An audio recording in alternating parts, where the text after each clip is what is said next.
now let us go to the Gospel of Holy Mother, page 210. And what's the date on this? Let's find out. What year are we talking here? I want to know month and year. Oh, come on. Well, I guess this is not going to happen. Okay. Well, it was sometime. Long ago. Not that long ago. Okay. One day, a woman vendor came to sell blankets. Nalini Diti was trying to settle the price of a blanket. The vendor demanded 1 rupee and 25 paise, but Nalini Diti was trying to settle it at 1 rupee. The mother heard their talk from a distance. She called Nalini Diti and said, "What are you haggling with that for?" Nalini Diti said, "I want to pay 1 rupee for a blanket, but she's asking for 1/4 of a rupee more." Being a little displeased at this, the mother said, "How is it that you were haggling with her so long just to save 1/4 of a rupee? Fie upon you." I'd love to know what she said rather than fie upon you. "She moves from door to door carrying blankets on her head for earning some money, and you've detained her for saving a few coins.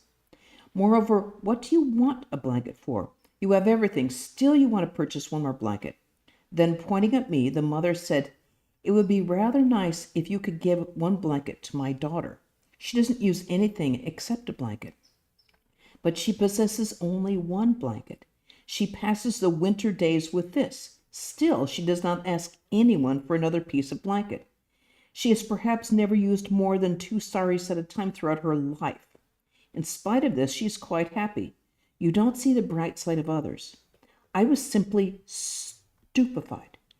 I wondered how the mother was posted with so much information about me, though I never mentioned to her anything about my blanket or sari. How many times she made me understand that she was truly our mother. Discarding her physical body, the mother is now bestowing her blessings much more. Whoever calls upon her, the indwelling mother, approaches him and settles all his problems, or hers, obviously. Formerly, one had to make various arrangements to see her. Now she's sitting at a place if someone sincerely applies one's heart. Sincerely at a place it's what's here. Must be, it's sitting in one place would be better. If someone sincerely applies one's heart, one can find the mother. When her disciples are in trouble, she comes on her own to protect them. I've heard many such anecdotes. You don't have to be a disciple. You absolutely don't have to be a disciple of Holy Mother to have this happen. Anyone who sincerely calls upon Mother will surely she will respond. Once I came from my native place to Calcutta on the Saptami Puja Day, which is first of the 4 big days of Durga Puja. I was keeping rather poor health and running a temperature. Intending to worship the Mother with a temperature on, I went to her carrying some select flowers. A few days ago, revered Swami Premanandaji Maharaj had passed away. That must be 1918 then. That year, Durga Puja was suspended at Bellarmont. Durga Puja was, however, being held at the monastery at Varanasi. I approached the Mother and worshipped her. As her eyes fell on me, she lamented, saying, "Ah, you look very much pulled down, my child." And then she mourned for Premananda Maharaj too, who, as you probably know, was a disciple of Ramakrishna and considered an Ishwara Koti, an eternal companion of the Lord. He was an extraordinary soul. She continued, "You should leave for Varanasi this very night. Some sannyasins and brahmacharis of this place are going to Varanasi. Your health is very much run down. Stay at Varanasi for about a month." I said, "What is the use of going there? I'd love to stay here." The Mother said, "What do you say? Varanasi is the abode of Lord Vishwanath." I said, "This is the abode of Annapurna." Annapurna is considered the consort of Shiva. It's another name of Divine Mother. She's also the goddess of food, the goddess of feeding people. And there's a very special place for her. There's a big Annapurna temple in Varanasi right across from the big Shiva temple. Okay, let's see. Where did I get off here? The Mother laughed and said, "Nevertheless, you will come around if you stay there for some days." In other words, Holy Mother feels like her health will be better in Varanasi because In the Calcutta area, there's so much water. There's a lot of malaria going on. People get quite ill, and it's much drier in Varanasi. Even though the Ganga is there, it's more in the plains. It's considered a more healthful climate. I brought with me some pickle of tamarind from my native place for presenting to the mother. Seeing a big crowd at the mother's house, I wondered where I should place it and whether it could be of any use to the mother. The mother, the indwelling spirit of my being, called Golatma and said, "Keep this pickle with care. I shall take it later.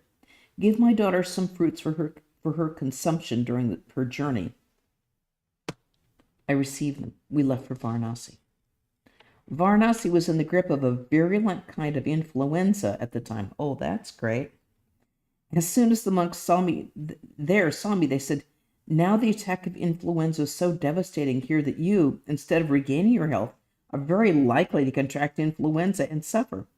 I kept quiet, thinking, come what may, I shall stay here, for I have come on the advice of the mother. Nalini Didi and a few others who had accompanied me left Varanasi just after the puja, but I continued to stay there. I stayed in the Ranama Hall. That's where Mother stayed when she was there. Some days later, I contracted influenza. Then the monks helped me much by sending a physician for me and providing medicines. One day I saw the mother appear before me in a dream. She said, "There is nothing to fear. I am here. I shall take care of you." Next day, my illness took a turn for the better, and I came round in a few days' time. As soon as I had completed 1 month in Varanasi, I returned to Calcutta. On seeing me, the mother said smilingly, "It's a relief to me, dear. I sent you to Varanasi for your good, but the illness you contracted there was about to harm you." You showed that. Okay, and now that is the end of that particular reminiscence. And now we're going to the reminiscences of Swami Shantananda, who was a highly revered saint of the Ramakrishna order. Many of our sadhus were blessed to have association with him, including Swami Sarvadevananda, who had association with him.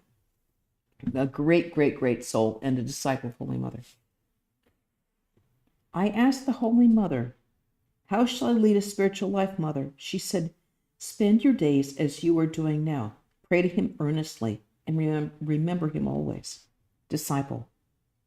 Mother, the fact that even great men become degraded frightens me terribly. Power of Mahamaya. Mother, when a person has enjoyable things all around him, their influence naturally affects him. My son, don't look at a woman, even if she only be a figure made out of wood. Avoid the company of women. Disciple.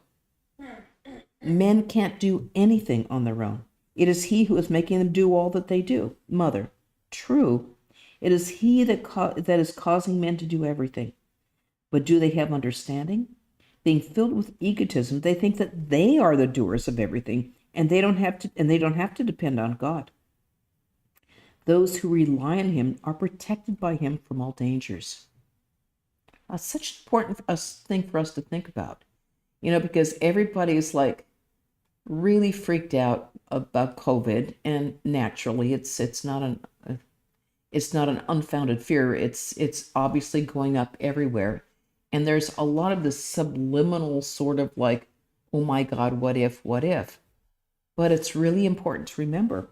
Holy Mother says that if we depend on God, God will totally look after us. We just have faith and depend on God, and also, wear the damn mask.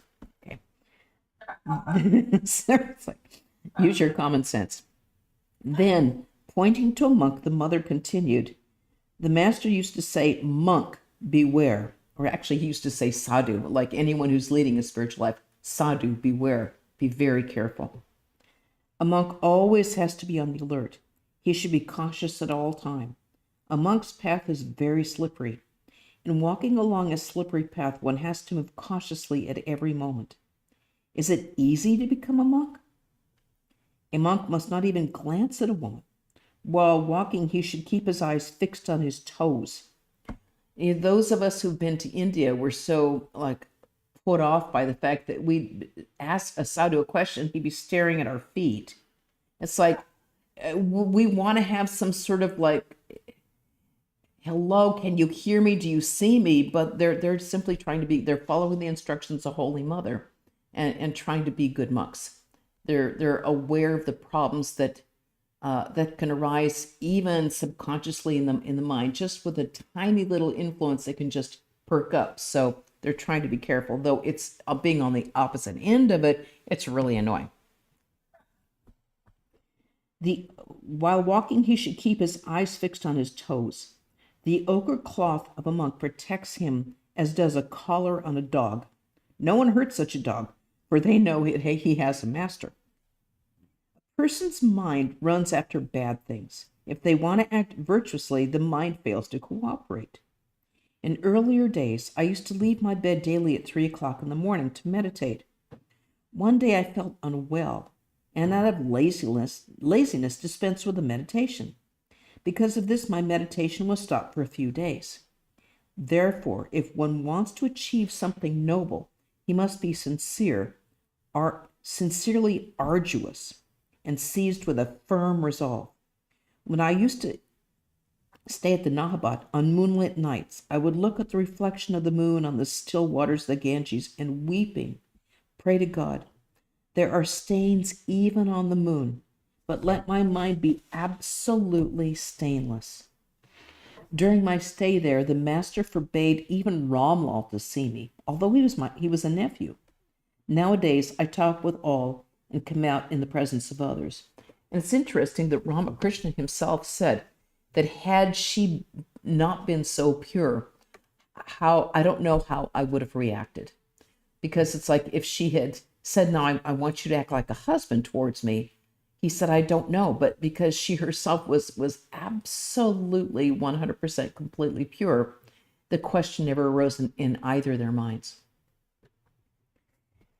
She said, you are a Calcutta boy. That's to Shantananda. Had you so desired, you could have married and led a householder's life. Since you have renounced everything, why should you give your mind to it again? Should one again take in the spittle that has once been spat out? That's appetizing. Disciple.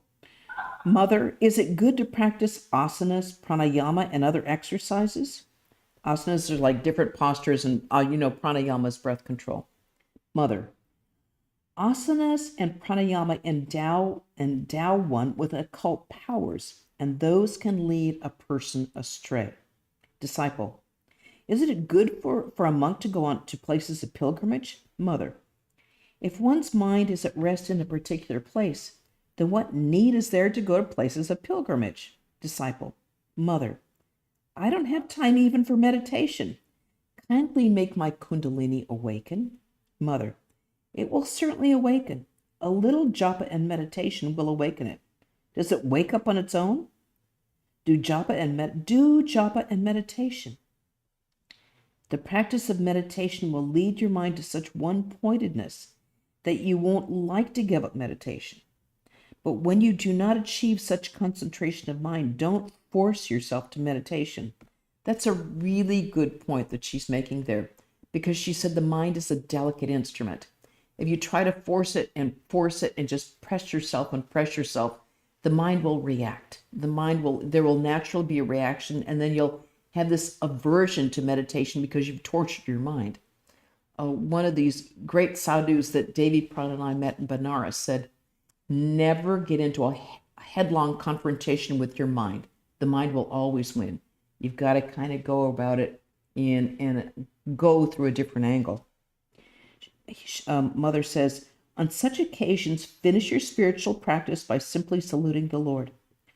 The day on which you have the right mood, you will have meditation spontaneously. Udbodhan, 19th of June, 1912. Disciple, Mother, why is it that my mind does not become steady? When I try to think of God, I find it drawn to various worldly objects. Mother, it is harmful if the mind is drawn to worldly objects like money and members of one's family.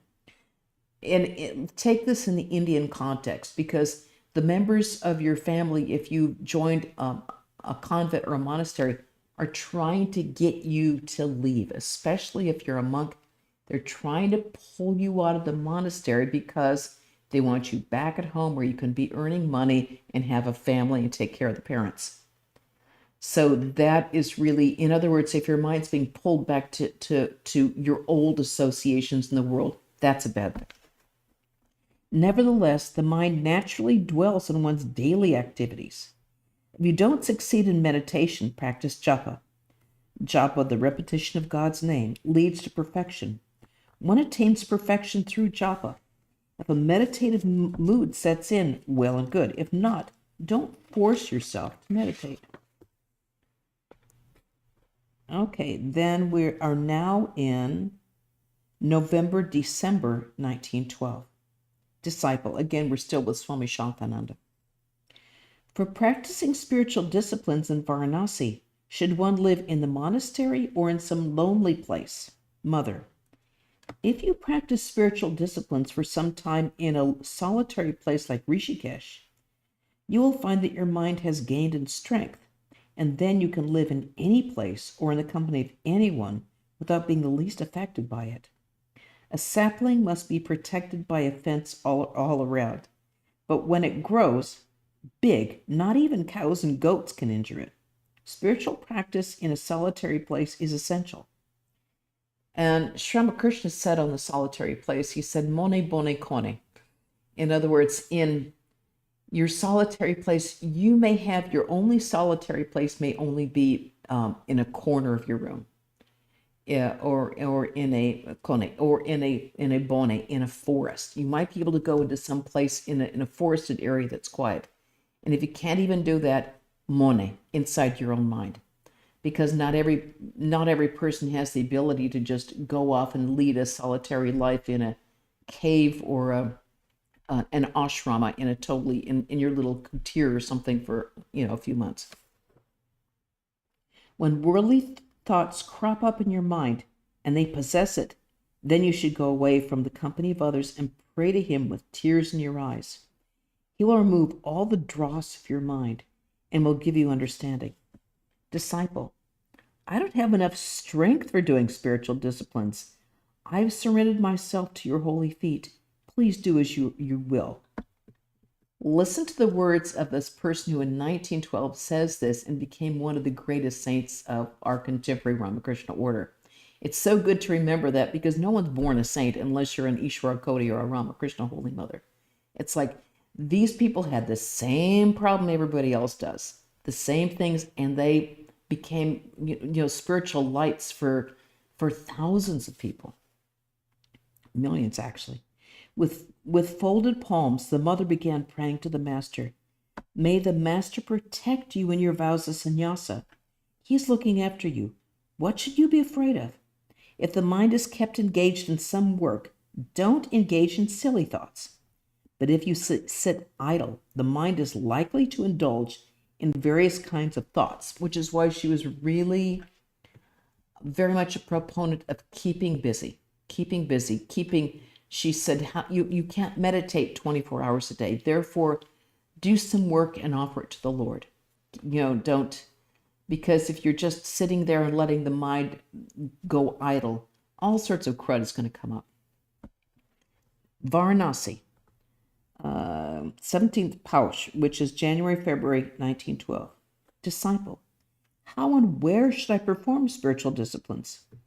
Mother, Varanasi is the place for you. Spiritual discipline means holding the mind steadfast at his holy feet all the time and immersing the mind in thoughts of him. Repeat his name. Disciple, what can the repetition of his name achieve if it is not attended with earnestness? Mother, regardless whether you get into the water willingly or get pushed in, your clothes will be soaked. Practice meditation regularly, for your mind is still unripe. After prolonged practice of meditation, your mind will become steady, and you should constantly discriminate between the real and the unreal. Know the worldly objects to which the mind is drawn to be unreal, and surrender your mind to God. By unreal, she means transitory. The things which our mind is going to and latching onto are things that just last a very short time and don't bring us permanent satisfaction. It isn't like they don't exist. They definitely exist. But in the larger scheme of things, they're unreal because they are extremely transitory. She says, a person was angling in a pond all by himself when a bridegroom procession with its music passed by, but his eyes remained fixed on the float. Disciple, what is the aim of life? Mother, the aim of life is to realize God and remain immersed in the contemplation of his holy feet always. You monks belong to the Master. He is watching over your earthly life as well as your life to come. What worry do you have? Can anyone think of God all the time? Spend some time relaxing and some time absorbed in thoughts of him. See how practical she is? It's like, yeah, don't beat yourself up if you're like not doing japa 24 hours a day or meditating all the time. It's like, it's not harmful. Just reel the mind in later and then go back to it. Varanasi, 18th Paush, Thursday. Mother, a monk must be free from anger and hatred. He must tolerate everything. The Master used to tell Hridoy, you will bear with my words, and I shall bear with yours. Only then can we satisfactorily pull on. Otherwise, the cashier of the temple estate may be called on for settling our disputes. Okay, Varanasi, 23rd Paush, Thursday, 9:30 a.m. Mother, the Master used to tell me, take short walks, otherwise you won't be able to maintain your health. In those days, I lived in the Nahabat. I used to bathe in the Ganges at 4 o'clock in the morning, and then would enter the Nahabat and not come out of it until again during the daytime. One day the Master said to me, today a Bhairavi will come. Dye a cloth and keep it ready. I shall give it to her. I have to give it to her. The Bhairavi, and that is a nun of the Tantric school who was Ramakrishna's spiritual teacher, arrived that day when the worship of Mother Kali was over. The Master began to chat with her on various topics. She was a little hot-headed. She used to boss over me always. She would tell me at times, you must keep pantabat for me. That's boiled rice soaked in cold water. Otherwise, I shall pierce you with my trident, because old-type sadhus and these old, nuns, they're basically worshippers of Shiva and Shakti, and they actually walk around with a trident. It's like they're fierce, and you do not mess with them. So it's like, okay, she says that, she means it. Hearing this, I would get frightened, but the Master would reassure me, saying, you needn't fear. She's a true Bhairavi. That's why she is somewhat hot-headed. Sometimes she brought such a large quantity of alms that it would last for 7 or 8 days even. That's like food that she begged and she brought in. At this, the cashier of the temple estate would say, Mother, why do you go out and beg for your food? You can get it here. The Bhairavi would reply, you are my Kalanemi uncle. Can I rely on you? That's, I see. It's her Ravana's maternal uncle, who, though a close relation, was inimical to Ravana. It's like basically not on friendly terms. The mother continued, during the years of his spiritual practices, the Master would shrink through fear at the sight of various objects of temptation. He would shun all these allurements. One day in the Panchavati Grove, he suddenly saw a boy approaching him. This started him thinking, what is this? Then the Divine Mother explained to him that the shepherd boy of Braja would join him as a spiritual son. When Rakhal came, the Master said, my dear shepherd boy has come. Tell me, what is your name? Rakhal, he replied. The Master remarked, yes, that's right. This is exactly in keeping with what he saw at the Panchavati Grove. Hazra told the Master, why do you think so much about Narendra, Rakhal, and the others? Why don't you immerse your minds in thoughts of God all the time? The Master said, all right, I'll keep my mind immersed in God. Saying this, he went into samadhi and his hair stood on end. He continued in that state for about an hour. Then Ramlal began to utter the names of various gods and goddesses. After he'd done that for a long time, the Master again regained bodily consciousness. When his samadhi had passed, he remarked to Ramlal, Did you notice the mental state into which I enter whenever my mind dwells on God? That's why I keep my mind at a lower level, by thinking of Narendra and the others. Romo said, no, please continue to stay in your own mood. Disciple, I'm practicing a few breathing exercises. Should I continue them? Mother, you may practice them a little, but it is not safe to do them for very long, for it may throw you off your balance. What need is there of breathing exercises if your mind becomes concentrated on its own? Swami Prabhavananda and many of the sadhus of our order, and Swami Shantananda as well, they were absolutely like, do not do pranayama. Because unless you're have a teacher that's looking after you, making sure you're doing the right thing, it can lead to madness. And I know before I joined, there was a woman that this happened to, and when I was living here, this woman used to come to the bookstore, a very nice woman, and she went to India, and she came back after maybe 9 months, and I could see she was already very different, and she was standing on the big rock outside the temple near the drinking fountain, and it was a cool day, and she said, I'm radiating heat. I'm radiating heat. This is happening to me all the time now. I can't stand it. And it like waves of heat were coming off of her. And you could see that she was just like, and I said, who were you studying with when you went to India? And she mentioned this person up in the Himalayas. I said, were you doing pranayama, breathing exercises? Oh yeah, that's what he teaches. Are you doing them now? Yes. Stop them.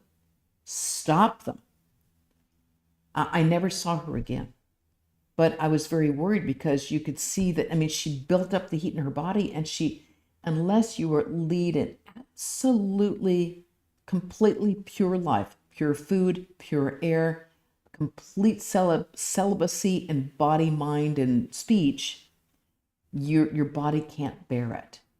You can't bear that energy coming on. And Swami Prabhavananda was like, that's why when we do it in our worship, we do it for a very short time, and that's it. Because, as Mother says, the mind is a very delicate instrument. You just have to be really careful about it. She said, what need is there of breathing exercises if your mind becomes concentrated on its own? Disciple, unless the Kundalini is aroused, nothing worthwhile will be achieved. So what these people were experiencing was what happens when the Kundalini is awakened and arises, but you don't have control over your own mind. Your body and mind are not prepared to take the strength of it. Mother, certainly it will awake. Repetition of his name will lead to the goal. Even when your mind does not become concentrated, you can repeat the holy name thousands of times. One hears the Anahata Dvani. That's the mystical Om sound that's going through the universe at all times. She said, you hear the Anahata Dvani prior to the rousing of the Kundalini, but this is not possible without the grace of the Divine Mother. The Mother continued, in the early hours of the morning, I was musing that I would not be able to see Lord Vishwanath. That's a temple in Varanasi. It is a tiny emblem of Shiva covered all over with vilva leaves and watered to such an extent that one can hardly see it. As I was thinking this way, all of a sudden, the jet black stone emblem of Shiva, Vishwanath, As I was thinking this way, all of a sudden appeared the jet black stone emblem of Shiva, Vishwanath himself. I saw Nati's mother, that's M's wife, Nikunja Devi, run her fingers over the head of Shiva. Then I too quickly came and put my hand on Shiva's head. Disciple, Mother, I don't like the stone emblem of Shiva anymore. That's the Shiva Lingam. Mother, how is that, my son?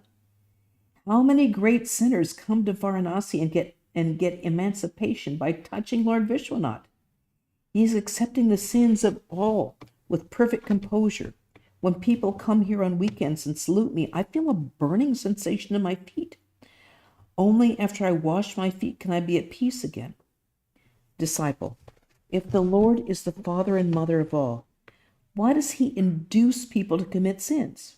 Mother, true it is that he has become all living beings, but everybody reaps the fruit of his actions according to his past impressions and deeds. No doubt the sun is one, but its shining varies according to the place and objects it illumines. That's a very important concept that Mother is bringing out, because people will say, oh, I did this. It was my karma to do it. No, it's never our karma to perform an action. It is our karma to experience either pain or pleasure. It's not our karma to decide to do something. That is in our space of free will, where we can decide, yes, I will do this. No, I will not do that. And any questions on this so far? Any problems? Irritations? You have 2 written questions. Okay, let's hear them. The first was, how do you choose a single Ishta? I am drawn to both Shiva and Durga, and I feel vibrational energy in both prayers. They are a father figure and a mother figure, respectively. That's when you really need to talk to a spiritual teacher, like someone extremely qualified and experienced spiritual teacher who can really look into your mind and see your tendencies and then make suggestions and then kind of work with you on that. Because really only a spiritual teacher can guide you in that right sort of way. So right now it's kind of hard to find, like, to get an appointment with one, but when this pandemic stops, you can certainly Swami Sarvadevananda, I know, is a very experienced spiritual guide, and there are other Ramakrishna missions in the United States and India, the Vedanta societies. There are some really extraordinary spiritual teachers who can really intuit with you and work with you on you're finding your real spiritual bent and guiding you in that way where you will achieve the highest development. Meanwhile, keep going towards that which you are drawn and see where you find more joy. And it's great. At least you're moving in the right direction. That's a wonderful, wonderful thing. Any other questions? The second written one Yes. was, do you have any opinions about Sudarshan Kriya taught by Art of Living that includes different types of pranayama? I really don't know anything about it. All I know is what I've heard from my own spiritual teacher and from Swami Asheshananda, Swami Shraddhananda, and other great illumined souls, which was like, beware, beware. Because again, you have to lead an absolutely pure life. If you do a small amount, we're talking no more than 3-4 minutes, that's fine. But anything more than that can lead to danger unless you're actually living with a spiritual teacher, having nothing but pure food, drinking pure water, breathing pure air, and leading a life of absolute celibacy, thought, word, and deed. Otherwise, you get into danger. That's the only thing I can say. I really don't know anything about the Art of Living program.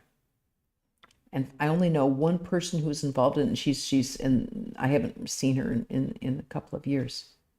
But I'm glad you're enjoying a spiritual path that obviously is bringing you some joy and peace. Any other questions or issues? Let me just see if there's another short section here. If not, I'm going to do a real short section here. Okay. 1st of January, 1917. I said to the mother, "Mother, kindly bless me so that I may have a good meditation and get immersed in his holy thoughts."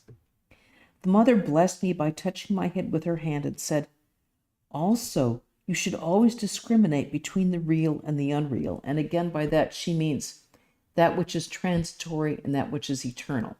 That which is going to go away faster than we can imagine it, and that which will never leave us and will never leave us unsatisfied. Disciple, you see, Mother, sitting quietly, I'm able to discriminate between the real and the unreal. But when the real test comes in the field of action, I'm simply carried away. Mother, please give me strength so that I may keep steady at such times. You got to really admire his honesty in writing this. Mother, my son, the Master will protect you. May you attain knowledge and illumination." Then she said to another monk, "You are all monks. It is very harmful for you to keep connection with householders. It is bad even to be in the vicinity of worldly people." Okay, this does not mean like we're supposed to be staying away from people who are not monks or nuns. This means people who are going in an entirely different path, who are like their goal in life is to have more name, more fame, more wealth, more riches, more sex, more food, more sense enjoyment.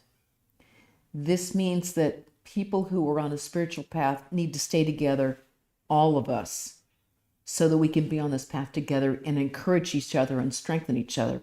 The problem is with when you're people whose goals are entirely different, they kind of vitiate what we have. In other words, they'll kind of make sliding references. It's like, "Oh yeah, you do that, huh?" And if it catches us in the wrong mood, or if they start pulling at our faith, then it's going to hurt us. So it's better just to stay away from that, spiritual sandpaper, and to be with people who can encourage us. And like, so everyone's mind is kind of like, and it takes a long time to kind of keep that strength and steady balance in our spiritual life.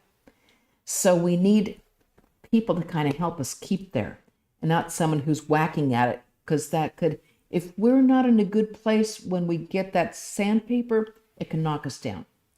So we want to be in a place where we're always encouraging each other and giving strength to one another, keeping all of us up on a good place. Any other issues, questions, complaints? Y'all can complain. It won't help, but you can complain. Okay. Hi, Leanne. Everyone's going to have a good Thanksgiving tomorrow. However, the Divine Mother is bringing it. Sarah, you're going to have a good celebration there? Yeah. I can't read any of the names because I'm too far away, and y'all know I'm half blind anyway. So, but I can see Sunanda there. Sunanda, is Kari gonna be down for Thanksgiving? Just me And the cat. and the 3 cats. The 3 cats. So are you having turkey or Friskies tuna? Yeah, for them. I haven't yet. Okay. Well, a blessed Thanksgiving to you all.